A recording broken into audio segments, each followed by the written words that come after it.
Some of what Mr. Trump had to say to that very embracing crowd. Watch. Every generation, a new threat to freedom arises.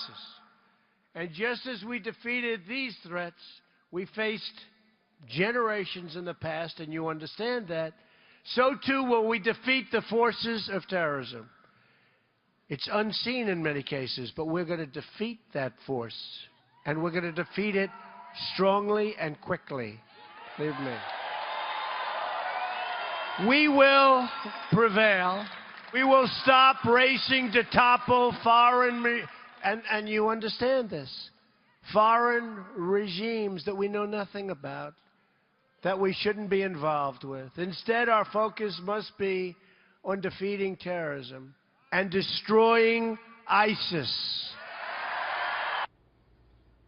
So joining me now, Anthony Scaramucci. He is a member of President-elect Donald Trump's Transition Team's Executive Committee, and Robert Zimmerman, a Democratic strategist. Gentlemen, great to have you both here. Great to be with Welcome. you. Good Thanks, to see Martha. you. So I want to kind of dial back to what started this morning as a pretty fascinating day with a couple of stories. And I want to get to Boeing in just a moment, but I want to focus first on this issue of the Japanese banker, because the president-elect sort of brought this gentleman out. He tweeted to all of his followers that this deal would never have happened. This banker has decided to bring $50 million worth of his business over to the United States.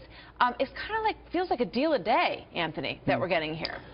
Well, it may even be a deal an hour. I mean, you've got a world-class deal maker at the top of the American presidency, and so what I think the message that I think he wants to bring to the American people, he's going to be out there working for them. He wants to make the country great, and he wants to improve the quality of life for middle-class people and working-class families in the country. And so Masayoshi Son, who is a banker because the name's SoftBank, but he's really a venture capitalist. He's so much more than a banker. And so for him to be investing that kind of money in our society right now is just a very big message to the world that the United States is going to be open for business with President-elect Trump as president. I think it's very exciting for people. It does bring an optimism. Now, I know Democrats will say, well, you know, it's 1,000 jobs here. It's not that big a deal. No, not at all. What do you think? First, I have to say my congratulations to my friend Anthony. He worked so hard in this election, and it was such a great victory that you worked so hard on for you and the president-elect.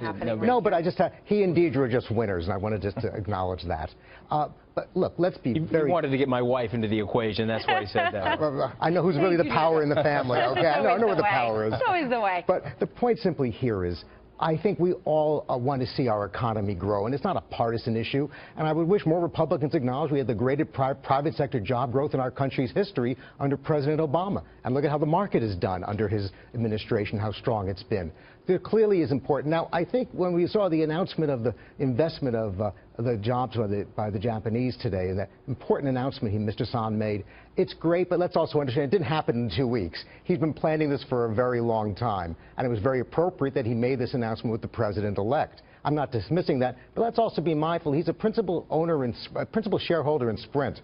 And he wanted to do a deal with T-Mobile, and it was rejected in 2013. Maybe he's trying to get his good graces in to get that deal back on the boards. I mean, Donald Trump was tweeting that the deal never would have happened. But you like the fact that people are investing and America's open for business, Robert. America's been open for business regularly. It's not open for business under one administration or the other. And I think it's great that he's investing. I think it's great that the president-elect is making this his focus. And I think he can do well with Democrats on it, too. There seems to be a joy that surrounds these deals. And, absolutely. You know, the scene that we saw at Carrier last week, rather, there's sort of an optimism that surrounds these moments of kind of celebrating jobs and celebrating American corporations. Sure. It's very interesting. But let's watch what Doug McKelway put together on the Boeing deal, because I want to get a little bit more from him on that. Mr. Trump raised really a ruckus on Twitter today, calling out Boeing for its latest Air Force One price tag. Mr. Trump wrote this, quote, "Boeing is building a brand new 747 Air Force One for future presidents, but costs are out of control. More than $4 billion. Cancel order!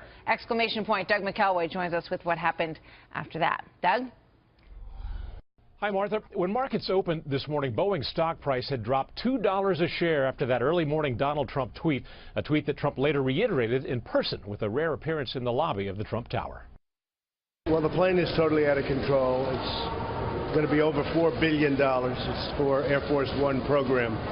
And I think it's ridiculous. I think Boeing is doing a little bit of a number. We want Boeing to make a lot of money, but not that much money. Okay, thank you. No one seems to know where Trump came up with that number of $4 billion. Boeing says it spent $170 million for initial research thus far. The Air Force has told us it has budgeted $2.7 billion in 2017, but, quote, expects this number to change as the program matures. Regardless of the hard numbers, it's clear that Trump is sending a signal that business as usual in Washington will not stand.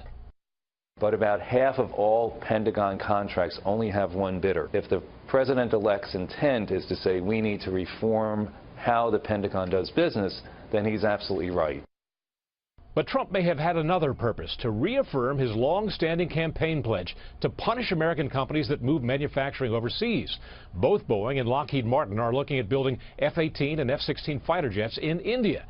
There is a potential downside to Trump's call to cancel the contract.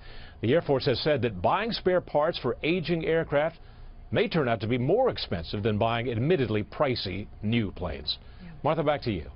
So thank you, Doug McKelway. So we're sort of learning to speak Donald Trump's language here. When he goes $4 billion, sometimes it might be $170 million, but the point is that he's saying we spend too much money on this stuff, Robert. And, you know, I think the point that was made just now in the package was very important, and that is it may be sending a message, and this is where I think President-elect Trump can work with Democrats, that if you're going to ship your jobs overseas, we're going to be tough on you, because the Democrats have had many pieces of legislation. And, for example, under our tax code, you get a tax break as a business if you move your business, and for moving, you get your tax break if you move your business overseas. You get a tax deduction. Now, Democrats have been trying to block it. Republicans have been all for this and have never stood up on the issue. Now, Donald Trump may be able to form a bipartisan coalition with Democrats on it. This brings up a very interesting point, because typical conservative Republicans say, look, let them, it's a free market. Let them make the money the best way they can. If it's cheaper to get the labor overseas, what their job is as a corporation is to make money for that corporation and their shareholders. But I think it's also to be responsible from the government side in terms of procurement. Let's make the thing very fair to the American people and make the process somewhat competitive. And so the $4 billion number comes from the 2.7 plus the expected overruns when you do these analyses with the Pentagon. And so I want to push back on what the numbers are. I think the President-elect really says this is a $4 billion number. He likes things on time and on the budget, Martha, and I think that Washington has to get ready for that, because he's starting to staff people at the Pentagon like General Mattis and others that he's going to bring on the team. They're going to be very focused on this and screening out the waste and giving that money back to the American people. And isn't that what we all want? Yeah, I think you're probably right about it. With Anthony on the job, you got a good shot of that happening, let me tell you. Well, just like with the Carrier deal, it turned out to be about that and also about the United Technologies part of the operation. And with this one, you've also got this deal with the F-16s and the F-14s when they're going to be outsourcing some of that to India, some of that business, and I know that they squabble with exactly how that would break out, but they want to make sure they keep some of those jobs in Texas as well, which they've promised to do. So it's a big, broad message that is sending one, I think, very clearly to these companies. It's a lot of fun. It's an exciting time in America, and for the citizens of America, we are open for business. Anthony Scaramucci, Robert Zimmerman, great to see you guys. Thank you very much for being here tonight.